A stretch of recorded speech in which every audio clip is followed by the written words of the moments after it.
പാലക്കാട് വീണ്ടും അനധികൃതമായി കടത്തിയ പണം പിടികൂടി. പാലക്കാട് നിന്ന് ഒറ്റപ്പാലത്തിലേക്ക് രേഖകളില്ലാതെ കടത്താൻ ശ്രമിച്ച 2.5 കോടി രൂപയുമായി 2 പേർ പോലീസ് പിടിയിൽ. നൂറണി സ്വദേശികളായ കൃഷ്ണൻ, ഹാരിസ് എന്നിവരാണ് പിടിയിലായത്. ടൗൺ സൗത്ത് പോലീസ് സ്റ്റേഷനിലെ SI സുനിൽ സാറിന് കിട്ടിയ രഹസ്യ വിവരത്തിന്റെ അടിസ്ഥാനത്തിലാണ് വാഹന പരിശോധന നടത്തിയത്. മേപ്പറമ്പ് ബൈപ്പാസിൽ വെച്ചായിരുന്നു അറസ്റ്റ്. ഇരുവരെയും പോലീസ് ചോദ്യം ചെയ്യുന്നു.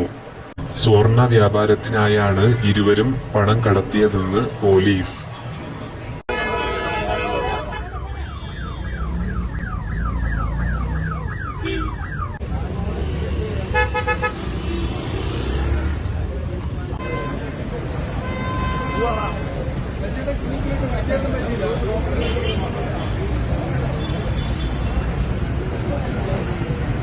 സാക്ഷികൾ വേണ്ട.